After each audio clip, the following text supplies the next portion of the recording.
Pinagpalang araw po sa inyo, Kaabanong, at sa lahat ng mga kabangers natin at kayanggaw. Palagi po akong nakikinig sa programang ito. Ako po si Parpar.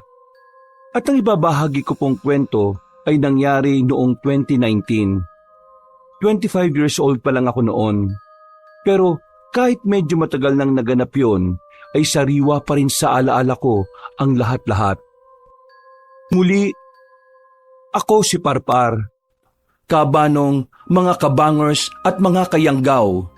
Ito ang aking kwento.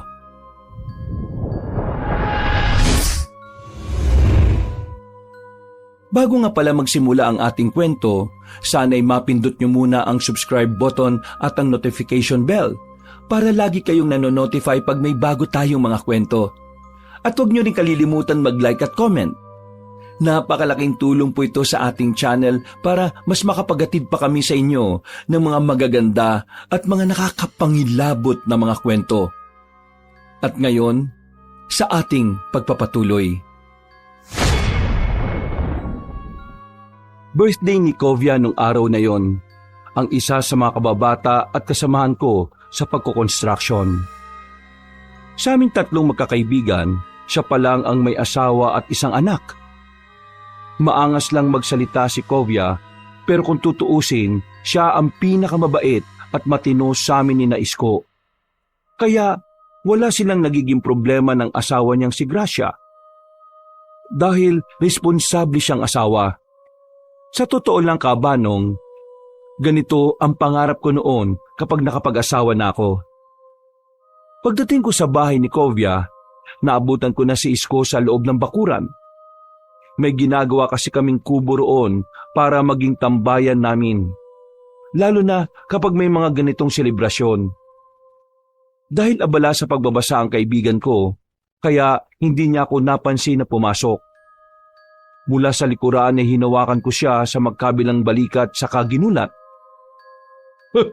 Kunwari nagulat ako. Wetots mo. Ano yung binabasa mo, ha? Notebook daw to ng lolo Tokni ni Ivana. Dala kasi to ng anak niya kanina eh. Nandito sila. Pero tulog na si Rex. Notebook ng ano? Ewan ko. Parang diary na ewan eh. Ang weirdo nga naman nakasulat. May tigbalang pa. May nuno sa punso tapos may dambilaga at kung ano-ano pre. Patingin nga. Ako na muna magbabasa. Di ka naman marunong magbasa eh. Kunwari ka pa. Lul, first honor kaya ako ng elementary. Lul ka rin. Gasti. Kaya nga tayo construction worker ngayon eh. Kasi hindi tayo nakapagtapos ng elementary. Huwag ako, pre. Oo nga no. Takte, nadali mo kaagad ako ron ah. Oh, eto na nga. Basahin mo na tapos paliwanag mo sa akin yung iba ah.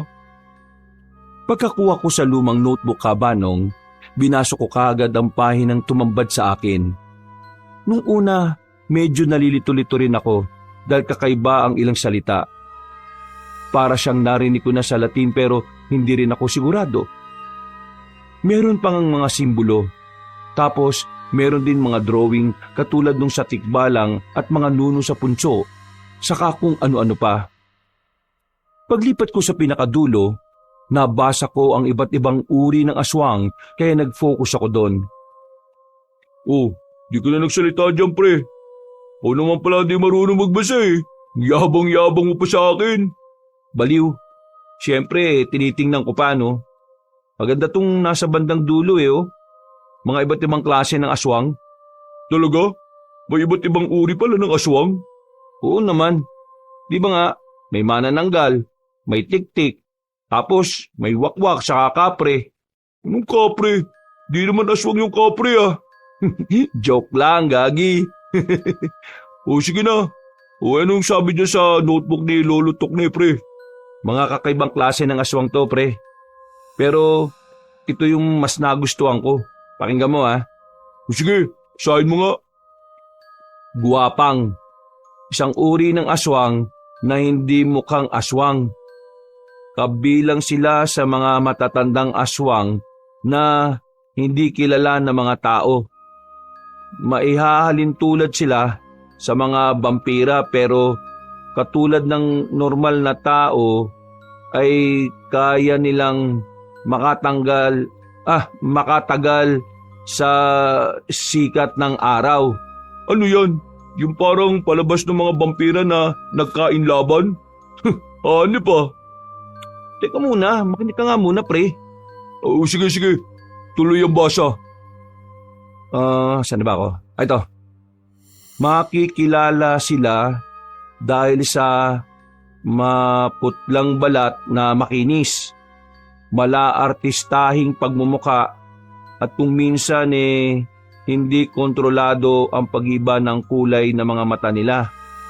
May kakayahan din silang pahabain ng mga kuko sa kamay at mga ngipin kung kinakailangan. At katulad ng mga vampira, sariwang dugo lang ng tao ang kanilang paborito. Bihira sa mga katulad nila ang kumakain ng laman loob at kung meron man, palaging puso lang ng tao ang kinukuha nila. Bah, ayos ah. Parang choosy sila no. Kung magiging aswang ako, gusto ko na lang maging guwapang pre.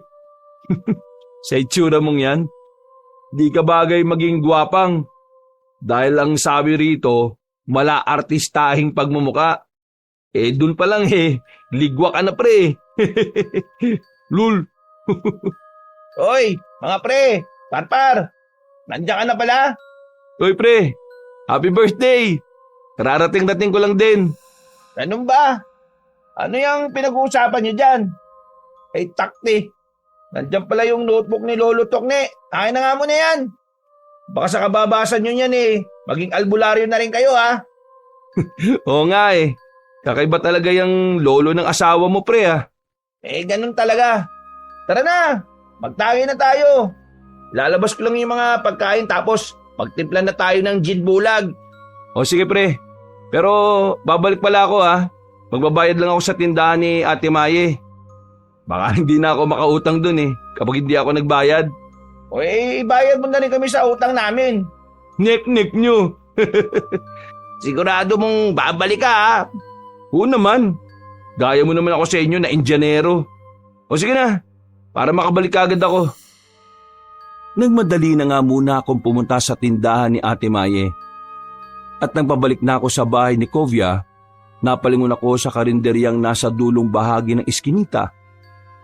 Sa likod noon ay mga bukirin na at marami doong mga kambing. Sa dakong yun nakatira si Juliana. Siya po yung babaeng ilang buwan pa lang sa Baryo Cambebe pero halos kilala na ng lahat. Kabanong, maganda po kasi si Juliana. Morena siya, balingkinitan at nakakahumaling kapag umingiti. Bukod sa panlabas na katangiang yon, ay magaling siyang magluto lalo na ng papaitan. Doon talaga siya nakilala ng mga taga samin. Kaya tuwing tanghali ay talagang napupuno ang kanyang karinderya. Talaga kasing masasarap ang mga niluluto niya at masasabi kong pwede itong ipantay sa mga kilalang restaurant sa aming probinsya. Pero kahit na ganon, ay may napapansin akong kakaiba kay Juliana. Masyado kasi siyang misteryosa. Wala ni isa sa amin ang nakakaalam kung taga saan talaga siya. Pero wala rin namang nagtatanong dahil hindi na importante yon para sa iba. Ang mahalaga ay palagi silang nabubusog sa bawat hinahain niya. Lalo na nga po ang papaitan na paboritong-paborito ng mga lasinggero sa amin. Minsan nga ay napapaisip ako na baka ginagayuman na lang kami ni Juliana. Pero sa totoo lang kabanong ay masasarap talaga ang mga luto niya. Merong kakaiba sa kanyang putahe na wala sa ibang karinderya. Habang naglalakad, nakita ko siyang nagsasara na ng karinderya. Hapon pa lang kasi ay ubos na ang mga lutong ulam niya. Nang makita niya ako, ay ngumiti siya at naramdaman ko na naman ang kakaibang feelings. Hindi ko alam kabanong, pero sa tuwing magtatama ang tingin namin ay madalas na sumasakit ang ulo ko. Pakiramdam ko parang may gustong sumiksik sa utak ko na kung ano. Pero hindi naman ito magawa. Umiiwas ako ng tingin at nagbalik ulit sa kanya dahil kumaway siya. Uy, Juliana. Nagsasara na ako. Saan ka pala papunta ngayon? Sa bahay ni Kovia? Ay, oo nga pala. Birthday niya, di ba? Narinig ko lang nung kumain kayo kahapon dito. Oo eh. Sandali lang May natira pa kasing papaitan doon. Ibibigay ko na lang sa inyo. Naku, nakakaya naman. Baka mamaya ulam mo pa yon. Hindi naman. Busog na ako. Madalang lang akong kumain lalo na kapag gabi Madalang ka lang kumain? Oo, alam mo na. Ayaw ko kasing tumaba Napaismid na lang ako habang pasimpleng napapatingin sa magandang hubog niyang katawan. Maya-maya pa, pumasok na siya at makalipas lang ang ilang minuto, ay bumalik na siya na may dalang supot. Nagpasalamat naman ako pag abot niya ng papaitan. At nang magdikit ang mga kamay namin, nakaramdam na naman ako ng kakaiba. Lalo na nang magtama ang aming mga mata. Pakiramdam ko talaga, Kabanong, sa tuwing titingin siya sa akin ay parang gusto niya akong hipnotismohin. Kaya sa huli ay napapaiwas ako ng tingin habang sumasakit ang ulo. Matapos ko makapagpaalam, ay nagmadali na akong bumalik sa bahay ni Kovia. Pagdating ko roon ay eksaktong palubog na rin ang araw. Nagiinuman na sina Isko at Kovia na parabang may mga tama na ng alak. Uy, mukhang mga lasing na kayo Anong lasing? Di kami lasing no? Nagsisimula pa nga lang Pre, tagay na. Paspas dapat tayo para makarami. Alak na alak ka naman masyado, parang Isko Oh, paring Kovia, pahingi naman ng lagayan Nagpaabot ko si Juliana nitong papaitan para raw may pulutan tayo. Oh, bakit? Galing ka kay Juliana? Hindi ako galing doon, baliw ka. Napadaan lang habang nagsasara siya tapos nakita niya ako. Naalala niya raw nung nag-uusap-usap tayo kahapon na birthday mo nga ngayon, Kovia. Kaya ito, nagbigay siya nito. Hindi, shot puno mo na. Mamaya na, di pa nga ako nakakakain Pwede kumain ka na, para makatagay ka na. Uy, kalmaan mo lang.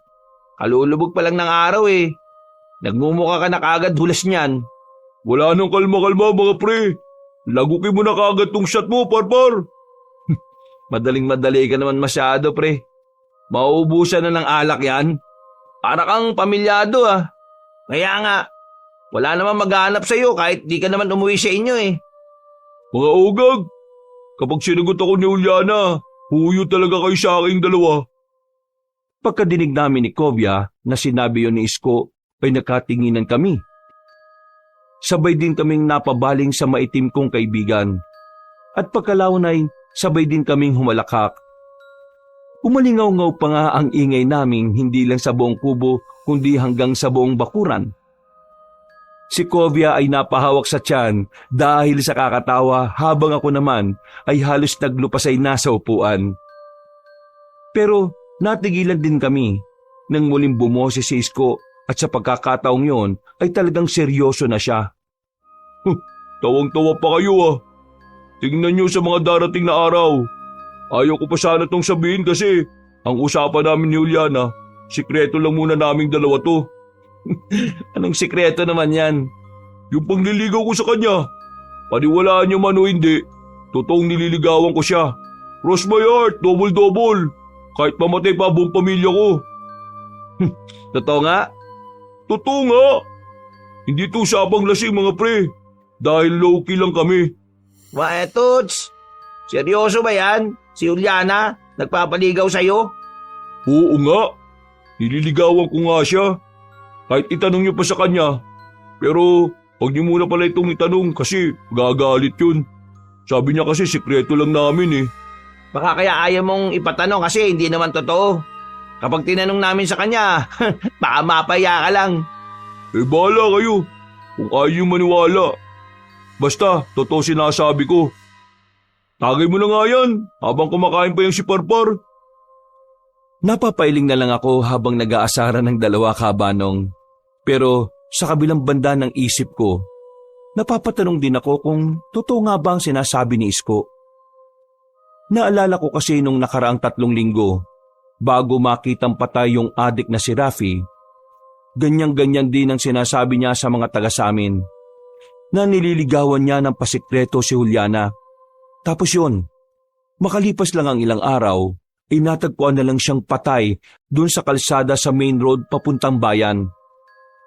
Hindi maganda ang sinapit niya. Lasog-lasog kasi ang katawan nung makita siya roon sa gilid. Ang sabi lang, posible raw na nasagasaan ng mga truck ng gulay na dumaraan at hindi nakita. Hindi ko rin alam kung bakit ko naisip bigla kabanong. Parang ang random lang pero pilit kong itinutugma ang sitwasyon ngayon ng kaibigan ko. Natapos na lang akong kumain ay patuloy pa rin sa asaran ng dalawa. Sumabay na rin ako sa tagay. Pero ang usapan pa rin nila ay patungkol pa rin kay Juliana. Sabihin mo na lahat ang gusto mo sabihin, paring Kobya. Pagbibigyan kita dahil birthday mo naman eh. Basta, huyo ka talaga sa akin kapag naging kami ni Juliana. Mainggit-pikit na lang talaga kayo sa akin. Hindi naman ako maiinggit sa'yo, pre, no? May asawa na ako eh. Tsaka, kung totoo man yung sinabi mong yan, di masaya ako para sa'yo. Di ba? Basta, kung totoo lang talaga doon tayo sa totoo, syempre. Kanina pa nga ako sabi ng sabi, kahit mamatay buong pamilya ko. Eksaktong pagkasabi noon ni Isko, ay bigla kaming nakarinig ng malakas na alulong ng aso mula sa hindi kalayuan. Sabay-sabay kaming napatingin sa kinaroroonan ng ingay, at pagkalaon ay bigla rin akong kumatok sa kahoy sa kabumulong. Ano yung ginagawa mo, pre? Ipakatok-katok ka pa dyan sa upuan. Pinto ba yan? Pamahiin yun, pre. Kaya huwag kang basa-basang nangangako ng ganyan dahil baka mamaya marinig ka ng demonyo. Narinig mo naman, umalulong pa yung aso. Sus! Natural umaalulong yung aso dahil aso yun. Ang hindi natural kung magmeow yung aso. Alam mo, pre, hindi ko alam kung maiinis ako, matatawa sa mga sinasabi mo . Nakakainis kasi pilosopo kang hayop ka. Nakakatawa kasi yung ekspresyon ng pagmumukha mo habang sinasabi mo yung joke . Hindi naman joke yun . Totoo naman yun, di ba? May aso bang humingiyaw? Ambot sa imo. Basta, mainggit na lang kayo sa akin sa mga susunod na araw. Luluhod ang mga tala sa akin kapag sinagot na ako ni Juliana. O sige, ganito na lang mga pre. Parpar, kapag nakita natin si Isko at Juliana na magkasama at sila na talaga, 1 linggo natin siyang hindi pagtatrabahuin dun sa site. Pero kapag fake yung mga pinagsasabi niya, yung gawain natin dun, siya naman ngayon ang gagawa. O ano, deal? Sige, deal! Basta bago matapos ang buwan na to, yun yung pangako sa akin ni Juliana . Naglahad kami ng kanang kamay bilang tanda ng pangako. At pagkatapos ay nagkasundo na nga kami. Matapos sa mga kalokohang pinagsasasabi namin, ay naghalakhakan na lang kami at nagtuloy na sa inuman. At sa pagpapatuloy ng mabuti naming usapan, ay nakaramdam ako ng pananakit ng pantog. Kaya saglit akong nagpaalam sa kanilang dalawa para umihi. Naglakad ako ng ilang hakbang palayo sa kubo at nang marating ang mataas at mayabong na puno ng nyog, binuksan ko ang zipper saka tumingala at umihi. Seryoso akong nakatanaw sa tuktok ng puno hanggang sa meron akong maaninag na pares na mga namumulang mga mata. Hindi naman ako kagad natakot dahil kadalasan mga uwak lang naman yon na nagtatago sa dilim. Pero nang magkampay yon ng pakpak ay nagulat ako at napatras. Nabasa tuloy ang pako ng ihi dahil medyo nawalan ako ng balanse at muntika na matumba. Lumipad ang malaking ibon papunta sa kapunuan at hindi ko na yon nakita pa. Anak ng teteng, uwak ba yun? Parang ang laki naman nun kung uwak. Yung ibon yun. Tinuloy ko na ang pag-ihi at nang matapos na muli akong napatingin sa pinuntahan ng nasabing ibon kanina. Humangin ng mahina kaya parang nagsayawan ng mga puno sa dakong yon. Hanggang sa may maaninag akong imahe sa hindi kalayuan. Sino yun? Juliana? Napakusot ako ng mga mata at siniguro kung ano nga ba talaga ang aking nakita. Pero nawala ang imahe. Sa halip ay nakita ko na naman ang ibon kanina na nakadapo na sa malaking sanga ng puno roon. Nakatingin ng mapupulang mga mata sa akin na parabang nagmamatsyag. Hindi nga yun isang uwak, kaya hinayaan ko na lang din. Pagkatapos kong magpagpag, ay naglakad na ako pabalik sa kubo. O ano na pre? Narinig ko napapaanak ng teti ka na dyan ah. Para kang nakatapak ng tae ng kalabaw. Hindi, may lumipad lang na ibon. Hindi siya uwak eh, pero nakalayo na. Sus! Ang duwag mo naman. Para ibon lang eh. Sinabi ko ba na natakot ako? Nagulat ako, di ba? Iba yung natakot sa nagulat.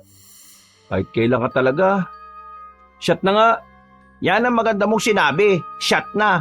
Para kapag nalasing na tong si Isko, mangangarap na naman to na manliligaw ni Juliana eh. Tumpak pre. Natumbok mo. Tingnan lang talaga natin mga ungas. Sige, shot na. Pagbalik ko ng kubo, ay nakitawa na lang din ako sa mga kaibigan. Hindi ko na rin sinabi na parang nakita ko si Juliana dahil parang guni-guni lamang naman sa akin yon. Nagpatuloy na nga ang inuman namin. Hanggang sa sumapit na nga ang 10:30 ng gabi. Medyo tinamaan na rin ako. Kaya hindi ko napansin na umalis na pala si Isko. Sinabi na lang sa akin ni Kovia pagkatapos ko ulit na umihi.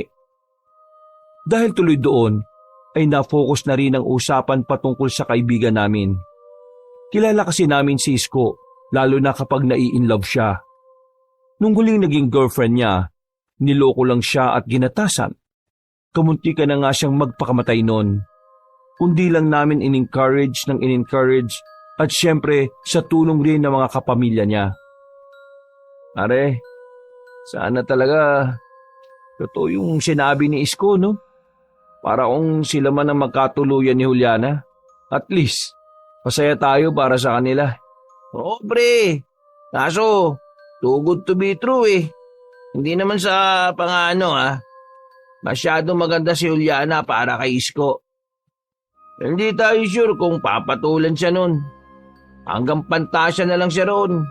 At feeling ko yung tipo nung mga babaeng ganon, yung mga katulad mo pre. Ba't naman pati ako nasama? Gagawin mo pa kaming love triangle niyan eh. Hindi dangik.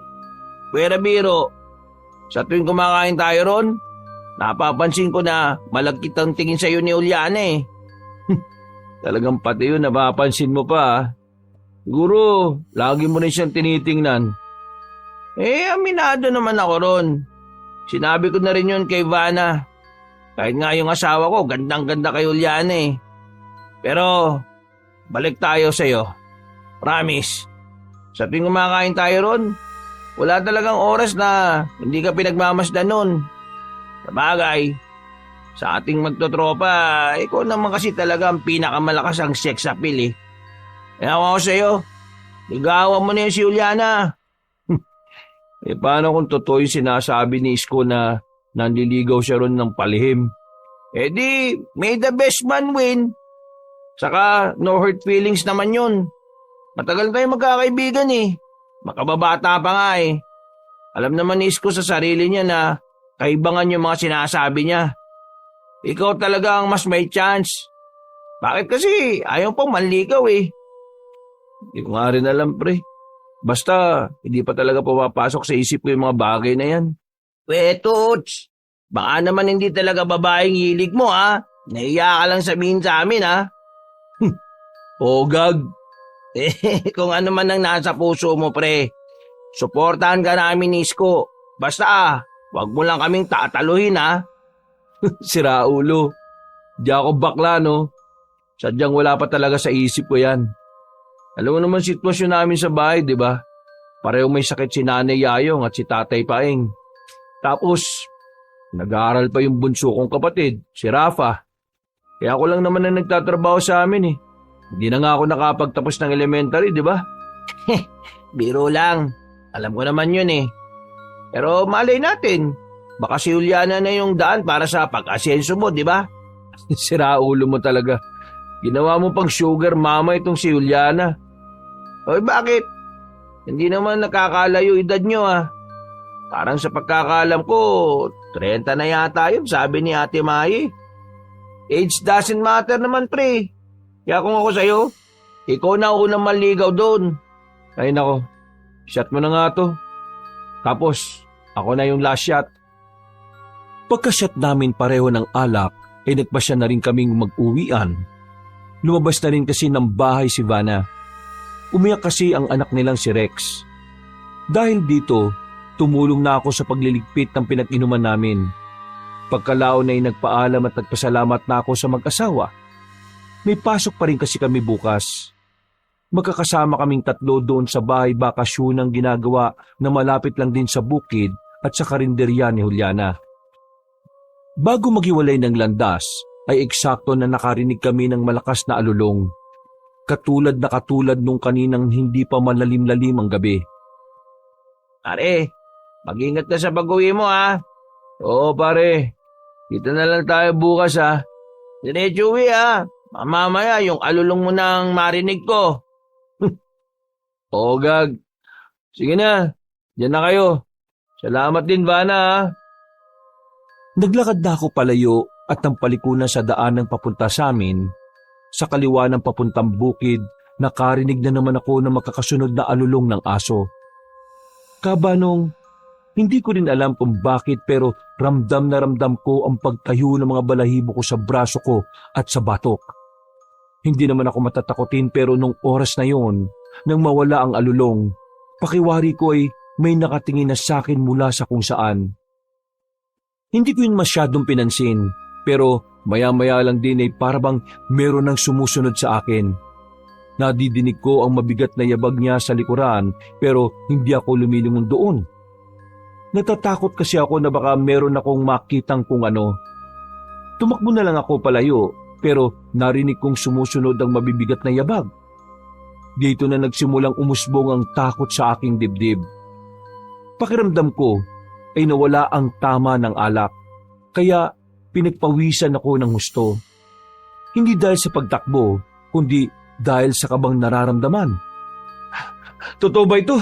O dahil lang sa tama ng alak? Putik, sana makauwi na ako. Mas lalo kong nagmadali nang mapadana sa pababang daan. Sa bahagi kasing ito ng baryo namin ay may malaking bato na nakahambang sa gilid ng daan. Mapuno rin kaya medyo madilim talaga ang lugar kahit pa may buwan at mga maningning na mga bituin. Yung parte talaga na yon ay hindi nadidiligan ng liwanag. Habang tumatakbo ay taimtim akong nagmasid sa paligid. Hindi pa rin kasi nawawala sa pakiramdam ko ang tila sumusunod na kung sino. Nakakilabot talaga sa pakiramdam na parang nagpawala ng tama ng alak sa akin. Sa totoo lang Kabanong, hindi na bago sa akin ang mga katatakutan sa aming lugar. Bata pa lang kasi ay mulat na ako sa ganitong kwento mula sa nanay Yayong at tatay Paing ko. Nung hindi pa sila parehong nakaratay sa banig ng karamdaman, marami silang kwento tungkol sa kababalaghan. Katulad din sila ni Lolo Tukne ni Vanna. Mahilig sa pamahiin at maraming alam sa mga gawi ng hindi pangkaraniwan. Kaya ganun na lang din ang paniniwala ko at pagsunod sa mga pamahiin. Dahil alam ko rin naman na walang mawawala kung susunod sa mga ito. Sa kabila ng kwentong kababalaghan, sa tanang buhay ko ay hindi pa ako nakakaengkwentro ng mga bagay na ikinukwento ng aking mga magulang katulad ng aswang, mangkukulam, engkanto at iba pa. Pero malaki ang respeto ko sa mga taong naniniwala sa ganito. At ngayong tila nararanasan ko na, doon ko mas nasiguro na totoo nga ang mga kababalaghan.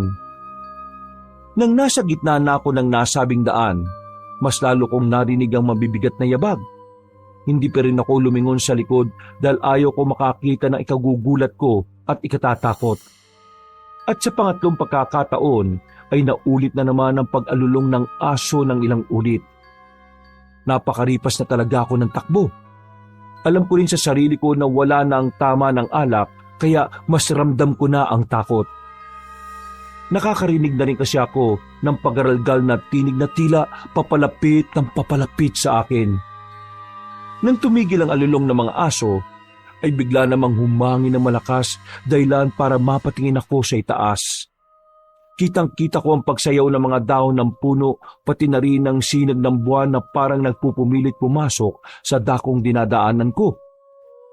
Pagdampi ng hangin sa balat ko, ay mas lalong tumindi ang kilabot. Ang mga balahibo ko sa braso at batok ay muling nagtaasan. Kaya napahimas ako sa bahaging yon habang nagmamadali sa pag-uwi. Nang tumigil na ang malakas na hangin, ay bigla na lang din akong napahinto.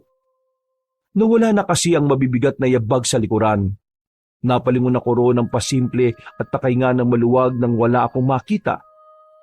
Pero pagharap ko, nagimbal ako dahil nakita ko na naman yung malaking ibon na mamula-mula ang mga mata. Ito rin yung ibon na nakita ko roon banda sa bakuran ni Kovya. Nakapwesto yon sa sanga habang nakatingin sa akin at tila nanlilibak. Parang lumaki ang ulo ko sa takot kaya napakaripas talaga ako ng takbo.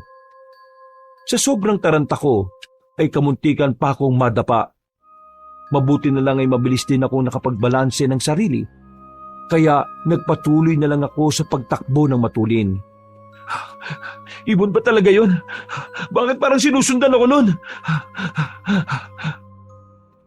Sa kabutihang palad ay nakarating na rin ako sa mga kabahayan, kung saan kahit papaano ay may mga liwanag na ang mga daanan. Hingal na hingal at pawis na pawis talaga ako sa pag-uwi ng bahay. Parang mas nagmukha pa akong nag-jogging kesa naginom. Pagkatok ay sinalubong ako ni Rafa na patulog na rin. Bago pumasok sa kwarto naming magkapatid, ay sumilip muna ako sa tulugan nila nanay at tatay. Nang makita kong nahihimbing na ang tulog nila, ay nakahinga na rin ako ng maluwag. Nagilamos lang ako ng katawan saglit bago tumabi sa nakababata kong kapatid. Nawala na rin bigla sa isip ko yung mga nangyari dahil mas natuon na naman ang pag-iisip ko kay nanay at tatay. Nung malalakas pa kasi sila kabanong, masisipag talaga ang mga magulang ko. Pero ito naman ang panahon na matigas ang ulo ko at laging nagbubulakbol. Kaya hindi ako nakapagtapos ng elementarya. Kung alam ko lang na mangyayari ang ganito, nakinig na lang sana ako sa mga magulang ko. Kaya ang payo ko rin sana sa mga nakikinig ngayong mga kabataan, habang may lakas pa ang mga magulang natin, habang pinag-aaral pa nila tayo, huwag tayong maging pasaway. Dahil kapag dumating ang panahon na hindi na nila tayo kayang tulungan, magsisisi kayo tulad ng nangyari sa akin. Para hindi na ako mauwi na naman sa kalungkutan, ay idinaan ko na lang ang lahat sa dasal sa Diyos. Lord, marami pong salamat dahil sa kabila ng mga pagkukulang ko bilang anak. Hindi mo pa rin po ako pinababayaan, pati ang mga magulang ko.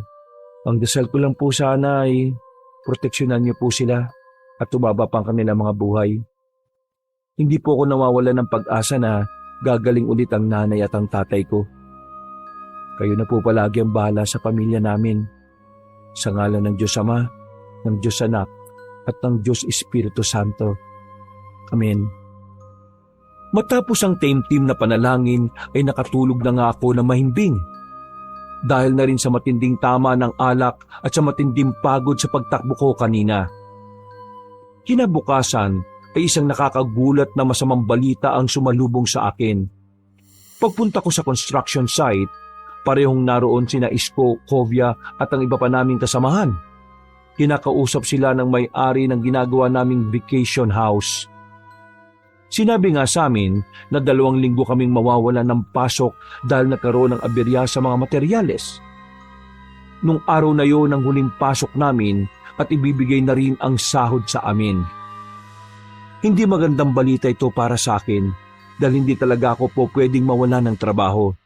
Kaya hindi rin ako masyadong nakapag-focus sa pagtatrabaho. Binigyan na lang kami ng pampalubag loob ng amo namin. Sinagot niya ang pananghalian naming lahat at binigyan kami ng kaunting grocery. 3:00 pa lang ng hapon ay tinapos na kagad ang trabaho. Binigay na rin sa amin ang mga sahod. At para makabawas sa stress, nakayayaan kami ni na Isko at Kovia na magmeryenda sa karinderya ni Juliana. Habang kumakain kami, ay pasimple kaming nakakantsawan dahil naalala na naman namin ang sinabi ni Isko sa inuman nung gabi. Paring Parpar, itanong na ba natin kay Juliana yung mga pinagsasabi nitong si Isko? Ikaw bahala, pre. Pero tanungin muna natin tong kumpare natin. Ano, Isko? Kausapin ko na ba yung babae mo? Uy, bakit hindi ka na makapagsalita dyan? Tumigil nga kayo. Kapag di nyo pa inubos yung papayitan nyo, kukunin ko yan. Seryoso ba naman masyado, pare? Inibiro ka lang eh. Di magandang biro, pre. O sige na nga, di ko na sasabihin. Baka mamaya dahil dyan hindi mo na ako pansinin hanggang tumanda tayo. Ang uoy mo, pre. Pero pwede ko rin gawin sa'yo yun. Hello sa inyo. Napansin kong hindi niyo pa tinitikman yung papaitan May problema ba sa luto? Malamig ba o hindi masarap?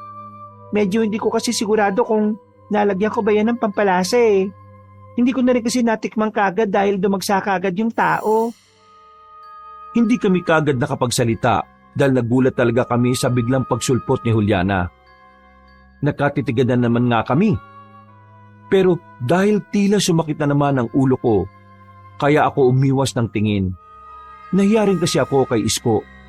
Dahil baka nga totoo rin naman talaga ang sinasabi niya sa amin kagabi na nililigawan niya ang dalaga. Naku, hindi. Masarap nga eh. Ewan ko ba dyan sa dalawang yan? Bakit hindi pa nila tinitikman yung sa kanila?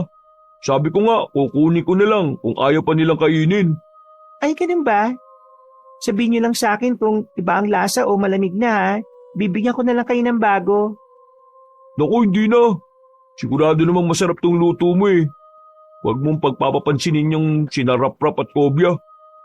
Sigurado kayo Tumango lang kami at nag-okay sign tanda ng pagsang-ayon. Ilang saglit pa ay nagpatuloy na rin kami sa pagkain ng papaitan. Bumili na rin ako ng extra para may madala sa bahay at bago kami mag-uwian, nilapitan kami ulit ni Juliana para kausapin. Pasensya na sa inyong tatlo pero narinig ko kasi ang usapan nyo kanina 2 linggo ba kayong mawawalan ng trabaho? Oo nga Kakalungkot nga. Kailangan ko pa naman ng trabaho. Di ako pa pwede mawalan talaga lalo na't sa akin umaasa yung nasa bahay. Pwede ba na habang wala kayong trabaho dito na muna kayo sa akin mamasukan? Sa dami kasi na kumakain itong mga nakalipas, medyo nahihirapan ako. Lalo na't umalis na rin yung katukatulong ko Eksakto na 2 linggo rin naman bago dumating yung kapalitan niya. Ha? Seryoso? Oo. Pero hindi ganun kalaki ang may papasweldo ko sa inyo Naku, walang problema sa akin. Ewan ko lang sa 2 to. Okay na okay ako dyan. Basta ikaw, Juliana.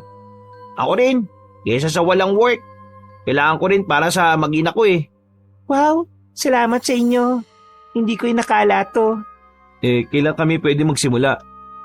Bukas pwede na kayo magsimula. Pero hindi ko kayo bibiglain Kahit mag-8 na kayo ng umaga pumunta. Tapos pag-usapan din natin bukas kung anong oras kayo pupunta rito sa mga susunod na araw. Okay.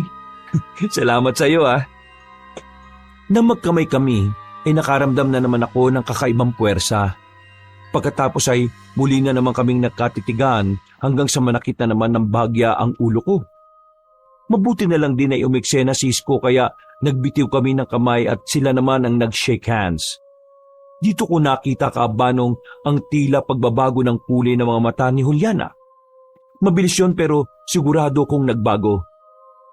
Hindi ko na nga lang napagtuunan ng pansin dahil tuwang-tuwa rin ng mga kaibigan ko na hindi na kami mababakante sa loob ng 2 linggo. Masaya akong umuwi ng bahay, pero inalala ko pa rin yung nangyari kanina. Napapaisip na talaga ako ng gusto kung bakit sa tuwing nagtatama ang mga mata namin ni Juliana, parang pakiramdam ko para siyang nagpupumilit na pumasok sa isipan ko. Pati yung pagbabago-bago ng mga mata niya, parang hindi to normal. Bigla tuloy akong may naalala. Teka, Saan ko nga ba nabasa yung tungkol sa pagbabago-bago ng kulay ng mga mata ng isang tao? Nakatulog na lang ako sa kakaisip at hindi tuloy nakapanalangin. Kinabukasan, nabulahaw ako dahil sa ingay sa labas ng bahay. Pagsilip ko sa bintana, nakita ko si Kovia na parabang humahango sa pagmamadali. Oh, bakit pre? Anong problema? Uy! Teka! Bakit umiyak? Ayos ka lang ba?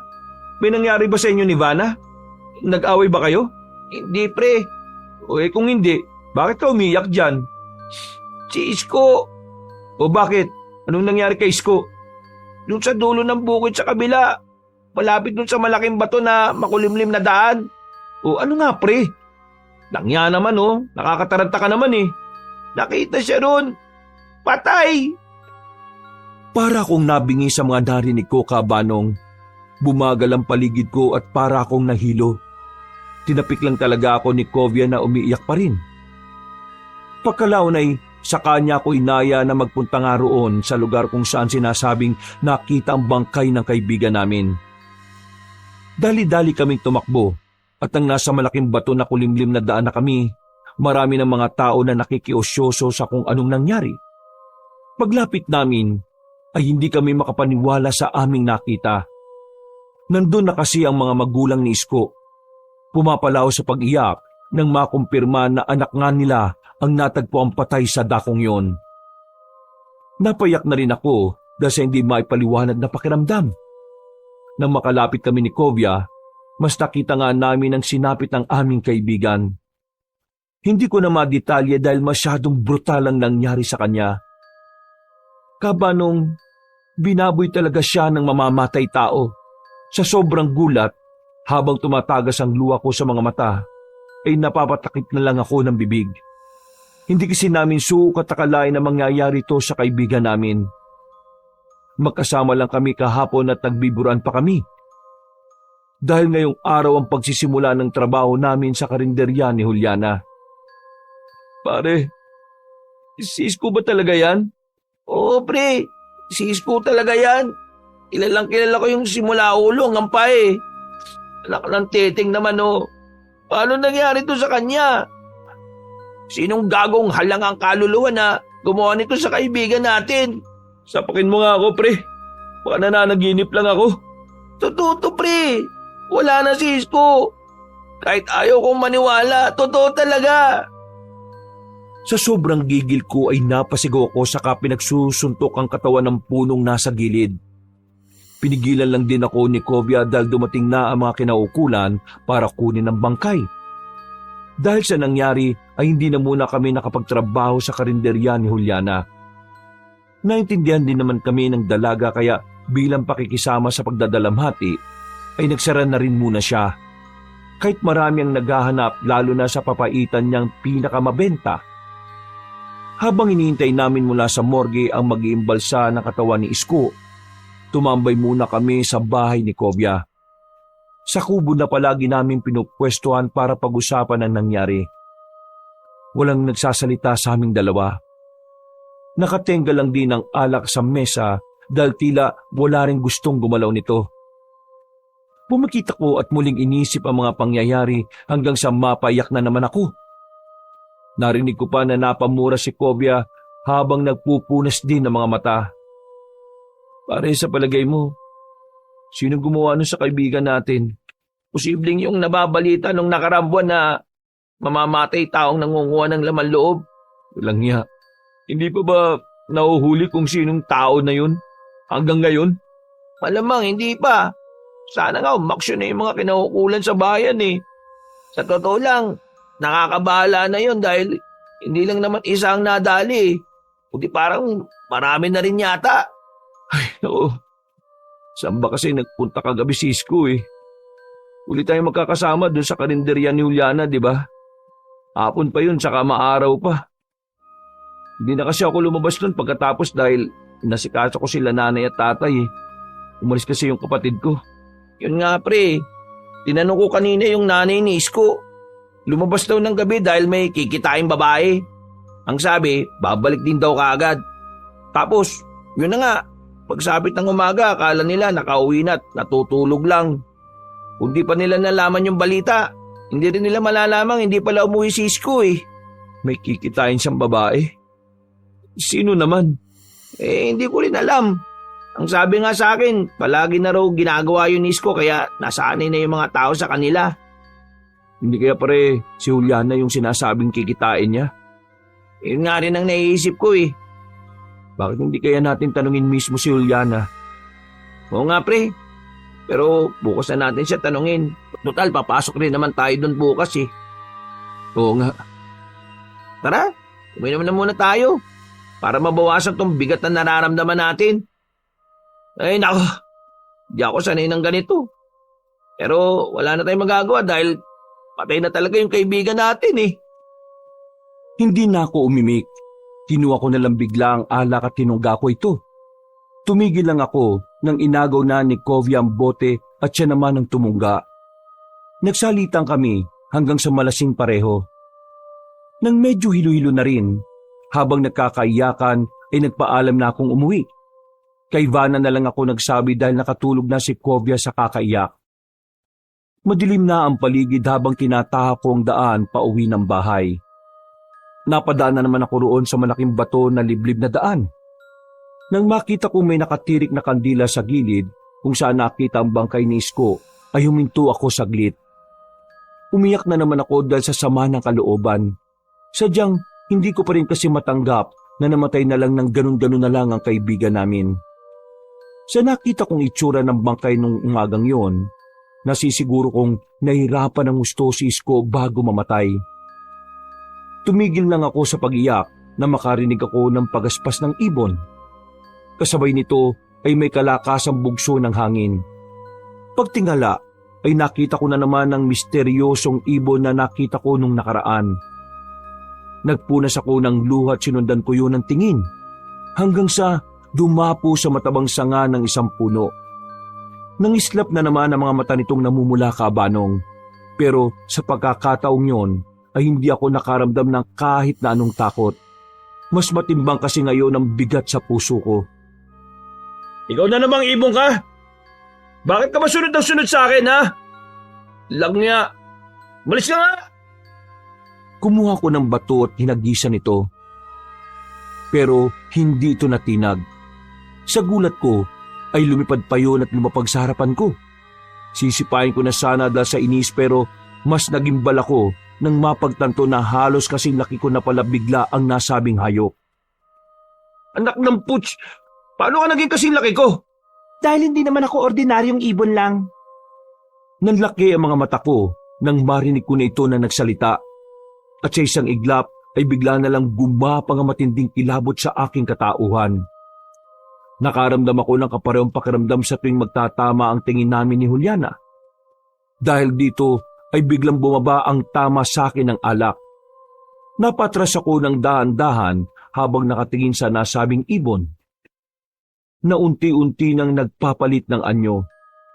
Sa takot ko ay kumaripas na ako ng takbo kahit medyo mahilo-hilo pa. Hindi ko na tiningnan ang itsura ng nilalang. Sa sobrang pakataranta ay natapilok at nauntog ako sa maliit na bato. Wala na akong naalala pagkatapos noon. Nagising na lang ako dahil sa kalabit ng mga tanod na nagro-ronda. Napabalikwas pa ako ng bangon at nagsisigaw. Pinakalma lang ako at nang mapagtanto ko rin naman na nasa barangay hall ako ay huminahon na rin ang aking kalooban. Pinagalitan pa ako ng konsihal at sinabing huwag magpagala-gala lalo na ngayon.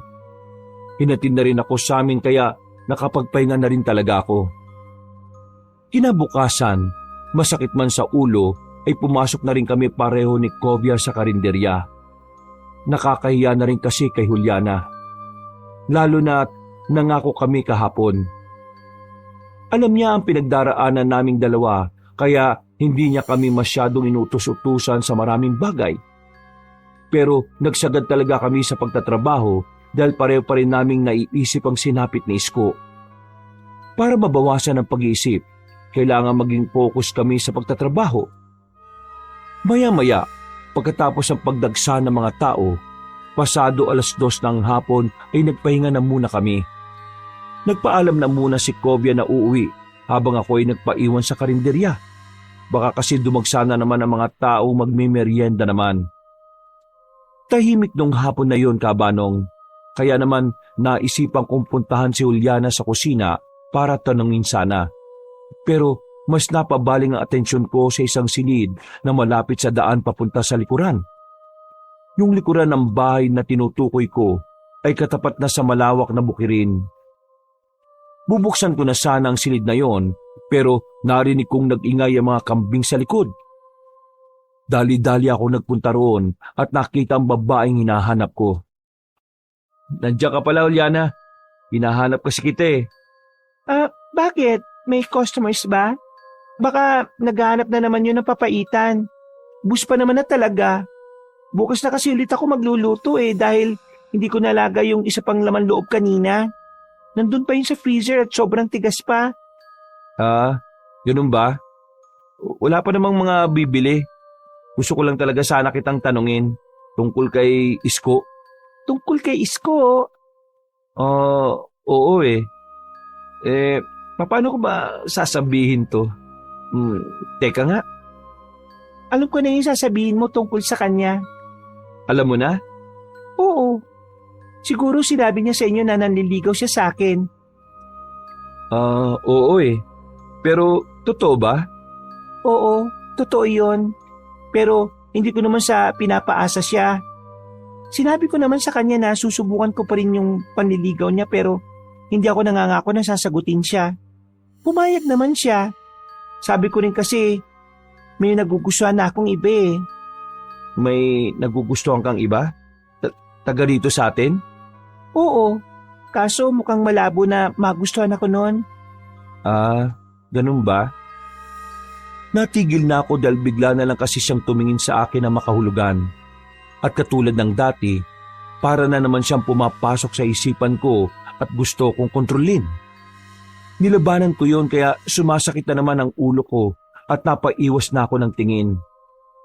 Napatras din ako at nang mapansin niya yon ay pasimple siyang humahawak sa balikat ko. Nakita ba kayo nung isang gabi bago siya namatay? Ha? Makikita pa lang sana. Kaso hindi siya sumipot eh. Kaya yun, naisip ko na baka hindi na siya pupunta. Natulog na lang ako tapos nabalitaan ko na nga yun nangyari. Sa totoo lang, ayaw ko lang ipakita pero sobrang nanlumo ako kasi parang nagugustuhan ko na nga siya talaga eh. Kung alam ko lang na mangyayari to, dapat pala hindi ko na pinatagal yung panliligaw niya. Hindi ko rin alam kung bakit pero niyakap ko na lang siya ng maigpit para aluin. Hanggang sa maramdaman ko ang maigpit niyang pagkakayakap pabalik. Nung una ay naiilang pa ako, pero pagkalaon ay para na akong nahihipnotismo ulit. Walang ano-ano ay bigla na lang sumagi sa isip ko yung malaking ibon ng gabi. Feeling ko kasi, kamoy yun ni Juliana. Dali-dali akong tumanggal sa pagkakayakap at lumayo. Halata naman sa mukha niya ang matinding pagtataka. Bakit? May ginawa ba akong mali? Wala naman. Ano lang kasi, naantala na ang pag-uusap namin na may mga dumating ng customer. Nagtungo kagad ako sa karinderya at pinagsilbihan ng mga yon. Sumunod naman si Juliana na parabang wala lang ding nangyari. Mabilis na lumipas ang oras. Pagsapit ng gabi, nagpunta na kami ni Kovia sa lamay ng kaibigan namin. Nakasarado ang kabaong. Yung kasi ang request ng parents ni Isko. Ang dinig ko rin kasi ay nahirapan ang nag-imbalsa mo na ayusin ang hindi magandang kinahinatnan ng kaibigan namin. Hindi rin kami masyadong nagtagal sa lamay dahil maaga kaming pinapasok ni Juliana sa karinderya. Nang pauwi na, ay naisipan kong mapadaan muna sa karinderya. Hindi ko rin alam kung bakit pero may nag-udyok sa akin na gawin yun, Kabanong. Tumayo ko sa harap ng bahay ni Juliana hanggang sa makita kong lumabas siya. Nagtago ko sa isang gilid at nagmasid lang. Naglakad naman siya palayo hanggang sa hindi ko na makita pa. Saan pupunta yun? Ating gabi na. Lumalabas pa rin siya. Alam niyang Delikado ngayon lalo na sa mga babaeng katulad niya.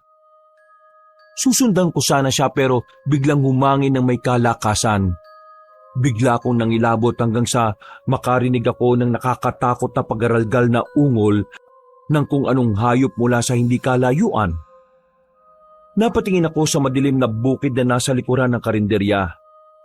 Pagkatapos ay pasimple na akong naglakad hanggang sa patakbo na yon. Muli kong narinig yung pagaralgal na ungol at palakas na ito ng palakas. Hanggang sa may narinig na akong malaki at mabibigat na yabag mula sa likuran. Kumaripas talaga ako ng takbo hanggang sa makarating sa iskinita banda sa amin. Mabuti na lang at may mga posting may ilaw doon kaya nakampante na ako. Nawala na rin ang kung sinong umahabol kaya nagmadali na akong umuwi. Bago matulog, hindi na naalis sa isip ko ang tungkol sa nangyari. Parang yun din yung umabol sa akin ng huling inuman namin nila Isko ah. Paano na si Juliana? Baka mamaya kung mapano siya sa nilalang na yun. Baka rin totoo yung sinasabi ng mga taga-baryo na may aswang dito sa amin ngayon. Maraming tumatakbo sa isip ko nung gabing yon hanggang sa sumapit na lang ang 12:00 ng hating gabi. Tumayo ako ulit sa higaan para naman magbanyo. Natakot pa nga ako dahil nasa likuran ng bakuran ng CR namin. Hiwalay ito sa mismong bahay. Pero dahil sa ihing-ihi na talaga, binuksan ko na lang ang pinto sa likod ng bahay at doon na mismo umihi sa tapat. Tahimik ang paligid. Ang nagpapaingay lang ay yung malagripo kong pag-ihi. Napatingin ako sa mga puno sa likod ng bahay, kaya naalala ko na naman tuloy yung nangyari kanina. Bakit ngayon ko lang pala naalala yon? Muling umihip ang hangin na parang nagsayaw sa mga punong katapat ko. Kasabay noon ay napatingin ako saglit sa buwan na nung oras na yon ay tila nagdidilig ng liwanag sa madilim na gabi. Iginala ko ulit ang paningin sa matataas na puno hanggang sa may mahagip ang aking mga mata sa ibaba nito. Imahe ng isang babae. Maganda ang hubog ng katawan. Mahaba ang buhok kaya hindi ko rin masyadong maaninag ang itsura ng muka. Kumikislap-kislap din kasi ang mga mata niya at bukod dito ay para siyang naglalabas ng kakaibang amoy na pamilyar sa akin. Isang tao lang talaga ang pumasok kagad sa isipan ko. Si Juliana. Nawala na sa isip ko ang pagpapagpag ng ihi. Nanatili ako nakatingin kung sino ang babae. Habang nakalawit ang aking pagkalalaki. Juliana, ikaw ba yan? Anong ginagawa mo dyan? Nang muli ako mapatitig sa kumikislap niyang mga mata, ay nakaramdam na naman ako ng parang panghihipnotismo. Hanggang sa manakit ang ulo ko. Kaya saglit akong umiwas ng tingin. Pagbalik ng tingin sa ilalim ng puno, sa isang iglap ay bigla na lang ding naglahaw ang misteryosang babae. Kasunod ng ingay na parabang mayroong pumapagaspas sa di kalayuan. Para yung malaking ibon. Humangin na malakas. Parang nagsayawan ng mga kapunuan sa bahaging yon at nang tumama sa balat ko ay nanayo talaga ang mga balahibo ko. Maya-maya lang ay isang malaking itim na ibon ang sumulpot. Namumula mga mata nito at pumapagaspas ng mga pakpak habang nakatingin ng matalim sa akin. Di ko na kumpirma na hindi nga ito ordinaryong ibon na noong nakaraan pa parang sumusunod-sunod sa akin. Kaya napasigaw talaga ako ng malakas sa sobrang pagkatakot. Mabuti na lang din ay may mga dumaan na mga tanod sa pangunguna ni Mang Yapo at narinig nila akong sumisigaw. Hindi ko na rin alam kung paano sila nakapasok sa bakuran. Pero nakita ko na lang na ang ilan sa kanila ay nasa likod na ng bahay. May hawak pa nga ng mga sibat at pamalo at kung ano-ano pa. Tinanong nila ako kung bakit ako sumigaw. May nakita po akong malaking ibon eh. Hindi ko po talaga alam kung ibon ba talaga yun o hindi. Namumula yung mga mata niya eh. Tapos, basta po, nakakatakot yung itsura niya. Pumasok ka na muna roon sa loob ng bahay niyo. Madali ka. Ano po bang meron, Mang Yapo? Ay! Tarantado kang aswang ka! Nanggugulo ka rito sa bahay namin! Lumayas ka rito, animal ka! papatayin ka namin at hindi kami nagbibiro.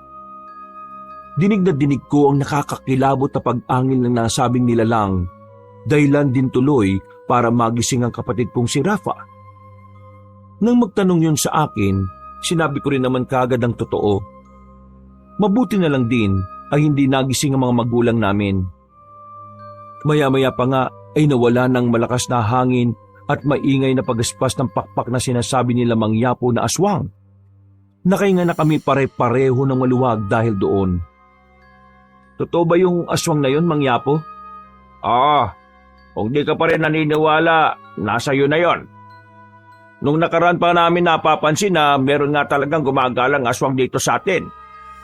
Yung aso, tuwing madalas na hindi mapakali paggabi, at sa tuwing ganun siya, biglang may nangyayaring kakaiba.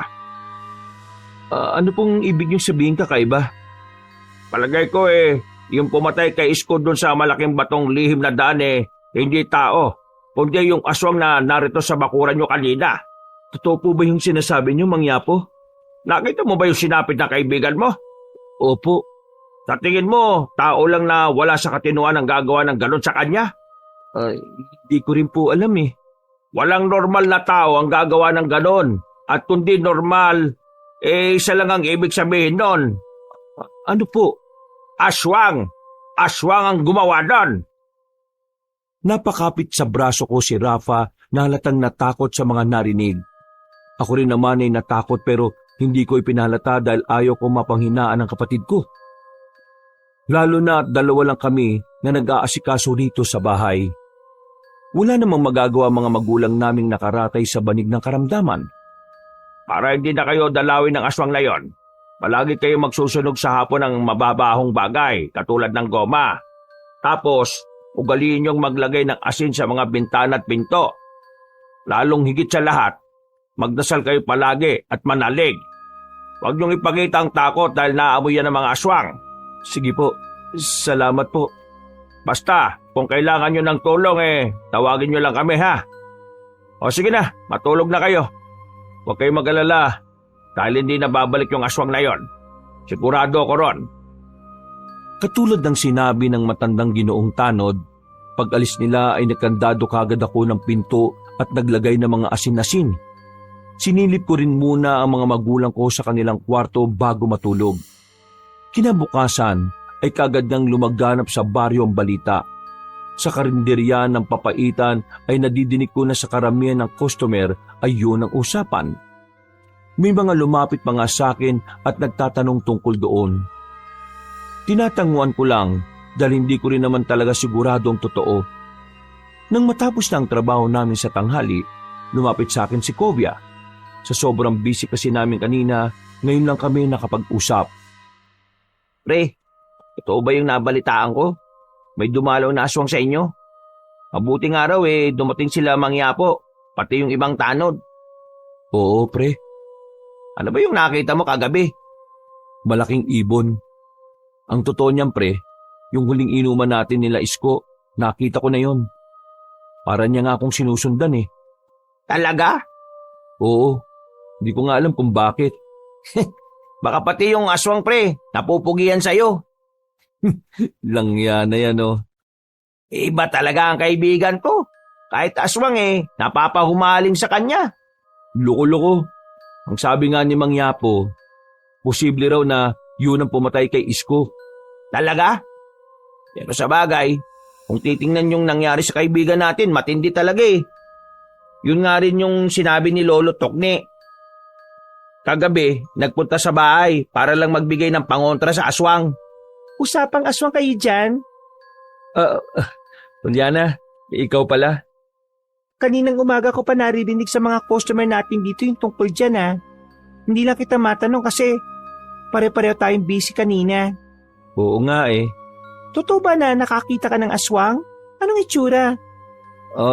Babae siya.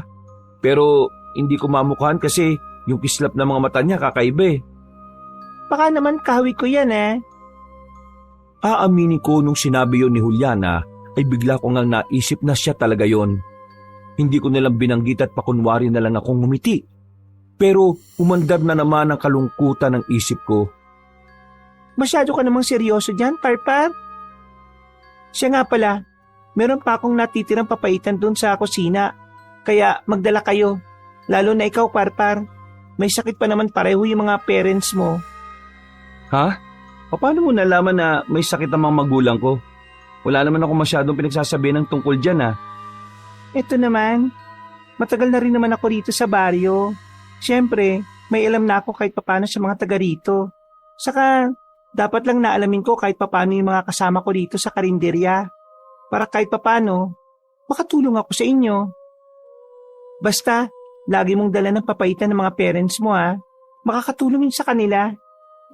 Sa bagay, salamat Nang matapos na ang usapan namin, pinauwi na rin muna kami ni Juliana dahil wala namang halos customer na. Bumalik na lang kami ng hapon at nagpatuloy na sa pagtatrabaho hanggang gabi. Sa mga sumunod na araw, palagi na nga ako nagdadala ng papaitan sa bahay para kina nanay at tatay. Kami lang ni Rafa ang hindi kumakain noon dahil sa karinderya pa lang ay busog na ako. Ang bunso ko namang kapatid, hindi talaga mahilig dito. Katulad din ng bili ni Mang Yapo, tuwing hapon ay nagsusunog na nga kami ng goma para raw pantaboy sa aswang. At 1 linggo ang lumipas nang mailibing na si Isko. Doon lang ulit namin naramdaman ni Kovia ang lungkot. Nakakamiss kasi talaga ang matalik naming kaibigan at kababata. Pero kailangan naming tanggapin na iniwan na talaga niya kami. Kinabukasan, 4:00 na madaling araw, nagulat ako dahil napasigaw si Rafa at pagpunta niya sa kwarto ni nanay at tatay. Dali-dali ako nagtungo roon at kahit ako man ay nagulat ng gusto. Nakita ko kasi si tatay paeng na nakatayo. Nakakalakad ka na, tay? Paano? Napupuring kagad si tatay na inalalayan naming magkapatid. Maya-maya lang din ay si nanay naman ang gumising at ganun lang din ang gulat ko nang sinubukan niya ring tumayo. Napaiyak ang kapatid ko sa tuwa. Ako naman din ay hindi mapigilan ng saya. Pero sa kabilang banda, nagtataka ako kung paano nangyari ito. Natatandaan ko kasi na sinabi ng doktor na halos wala na raw talagang pag-asa na sila ay makalakad, maliban kung dadaanin sa operasyon. Ang una nilang sinabi sa amin ni Rafa ay nagugutom sila, kaya pinaghain kagad namin. Pagkatapos noon ay nagpaalam ako kay Juliana sa karinderya na hindi muna ako makakapasok. Dinala kasi namin sa pagamutan sa bayan ng mga magulang namin. Nagulat na rin ang doktor na sumusuri sa kanila at itinuring naming himala ang mga nangyaring yon. Sa mga nakalipas pang araw, magana akong pumapasok sa karinderya ni Juliana dahil sa tila himalang nangyari sa parents ko. Yun nga lang, kapansin-pansin na naging gutumin sila at madalas nilang sinasabi na gustong-gusto nila ang papaitan. Kaya tuwing uuwi ng bahay ay nagdadala ako nito sa amin. Nahihiya na nga ako kay Juliana. Sa totoo lang, pero kakapalan ko na rin ang loob ko. Biyernes, pasado 4:30 ng madaling araw. Pagdating ko sa karinderya, ay naabutan ko si Kovia at Juliana na parang may kakaiba. Hindi maganda ang kutob ko kaya pasimple kong kinausap ang aking kaibigan. Pre, huwag mong masamayin tong sasabihin ko ha. Ano yung nakita ko kanina? Bakit parang sweet-sweetan kayo ni Juliana? Ha? Sinong sweet? Kami? Hindi naman Pare, alam ko yung nakita ko kanina. Naglalandian kayo at kamunti ka muna pa nga siyang halikan kung hindi pa ako dumating. Ano naman sa'yo kung mag-aarutan kami, pre? May problema ba ron? Gusto rin naman niya Binibigay ko lang yung hilig niya. At saka, teka, bakit mo ba ako sinisita? Nagsiselos ka kasi. Hindi ikaw yung kaharutan niya kundi ako. Babagal-bagal ka kasi, pre.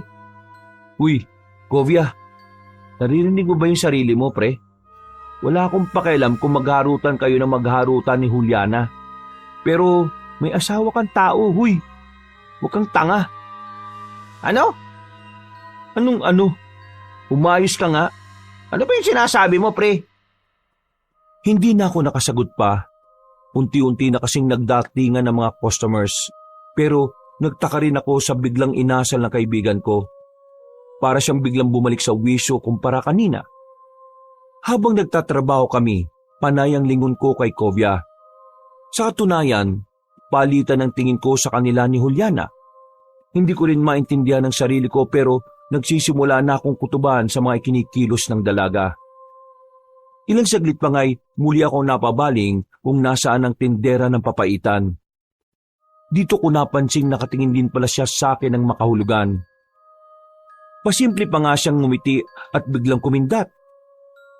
Napalingon pa nga ako sa likuran upang siguraduhin wala siyang ibang kinikindatan. Nakumpirma ko na ako ngayon. Nahihiya ko lang siyang tinanguan pero ang totoo ay nakaramdam din talaga ako ng kakaibang sensasyon. Para bang may kung anong kakaibang pakiramdam at bukod dito ay may mabigat na puwersang tila gustong pumasok at sumakop na naman sa isipan ko. Kaya napahawak naman ako sa sentido habang umiiwas ng tingin. Mabilis na namang lumipas ang oras. Halos maghapong hindi kami nagkausap ni Kovia. Pakiramdam ko tuloy ay iniiwasan niya ako. At nang magbabanyo ako bago umuwi, ay nakita ko na naman sila ni Juliana. Nagulat talaga ako dahil nakita ko silang naghahalikan kabanong. Napakuyom ako ng kamay hindi dahil sa selos, kundi galit sa kaibigan ko dahil nagawa niyang lokoy ng asawa niyang si Vanna.